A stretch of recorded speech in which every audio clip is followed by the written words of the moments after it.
त्याला कारवाई काय करायची करा तुम्ही. मीडिया अडवायची नाही कोणा. सांगा काय म्हणलं. 5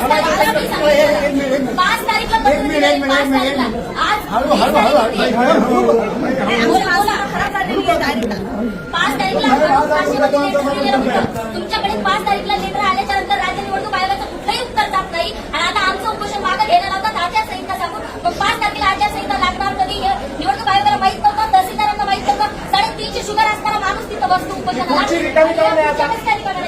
खुर्चीवर काऊन नाही ते ड्युटी करणार का. जे आम्ही मतदार आम्हाला ईव्हीएम मतदान आमची तक्रार निवडणूक आयोगाची होत आहे. आम्ही तुमच्या घराखात्याला शंका बोलणार नाही.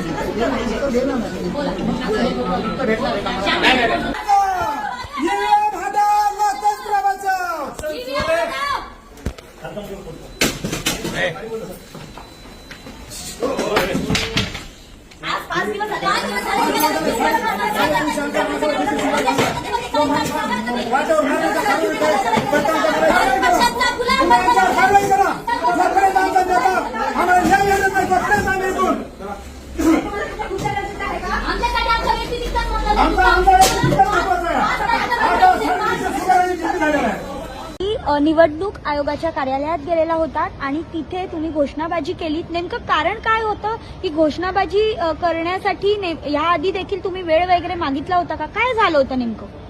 आम्ही धर्मवीर छत्रपती संभाजीराजे शौर्य प्रतिष्ठानच्या वतीने गेल्या 5 तारखेला राज्य निवडणूक आयोगाला एक निवेदन दिलं होतं, ज्यामध्ये आम्ही कळवलं होतं की जर का ईव्हीएम बंद करून लोकतंत्र वाचवण्यासाठी बॅलेट पेपरवरती मतदान घ्या, हे अशा पद्धतीचं आम्ही पत्र सुद्धा त्यांना कळवण्यात आलेलं होतं. जर का हे लवकरात लवकर नाही झालं येत्या जिल्हा परिषद असतील पंचायत समितीच्या अनुषंगाने तर आम्ही आमरण उपोषणासारखा पावित्र्य हातात घेऊ. परंतु त्याचं कुठलंही उत्तर आम्हाला राज्य निवडणूक आयोगाने दिलेलं नसल्यामुळे आज आम्ही परत मुंबईच्या राज्य निवडणूक आयोगाच्या कार्यालयामध्ये जाऊन तिथं आम्ही तोडफोड केली असेल, घोषणाबाजी या सर्व गोष्टी केल्या. कारण की आम्हाला लोकशाही पद्धतीनं कुठलंही उत्तर त्यांनी दिलं नाही. आज 6 दिवस होत आहेत आमरण उपोषण आमच्या संस्थापक अध्यक्ष बाळराजे आवारे पाटील यांचं तांदळेवाडी कळंब जिल्हा धाराशिव येथे चालू आहे. पण ताई, लोकशाही पद्धतीने ज्यावेळी तुम्ही हे सगळं करता त्यावेळी तुम्हाला असं नाही वाटलं का की पास घेऊन रीतसर निवडणूक आयोगाच्या अधिकाऱ्यांची आयुक्तांची भेट घ्यावी, त्यांच्याशी बोलावं, असं नाही वाटलं का. घोषणा का दिल्यात तुम्ही, म्हणजे काय झालं असं. त्यांनी भेट दिली नाही का, भेट टाळली का, नाही म्हणलं. आयुक्तांशी आमची भेट 5 तारखेला पण झाली नाही, आजही झाली नाही. आम्ही सचिवांशी भेटलो, त्यांच्याशी संवाद साधला, परंतु आमच्या पत्राचं उत्तर 10 दिवस जर का या लोकशाहीमध्ये भेटत नसेल तर मग आम्ही घोषणाबाजी नाही करायला पाहिजे तर काय करायला पाहिजे. आम्हाला कायदा सुव्यवस्था त्यावेळेस हातात घ्यावीच लागली, कारण की माणसं मरत असताना सुद्धा तहसीलदार येऊन भेटतात. राज्य निवडणूक आयोगाला विचारलेल्या प्रश्नाचं उत्तर तहसीलदारांनी द्यायला पाहिजे का.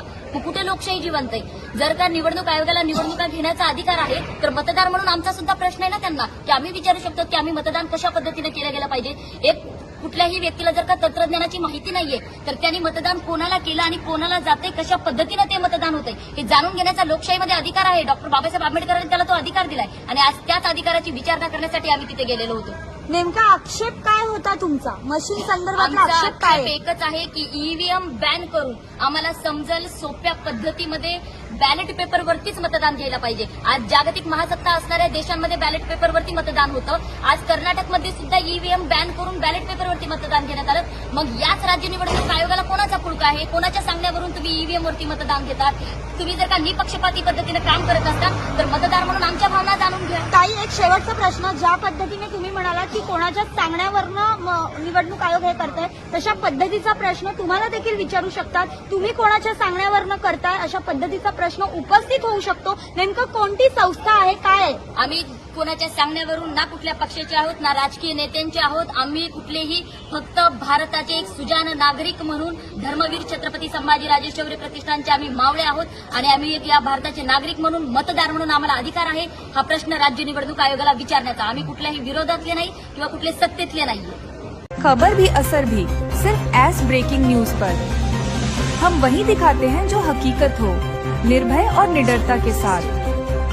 आज ही चैनल को सब्सक्राइब करें। विज्ञापन देने के लिए संपर्क करें।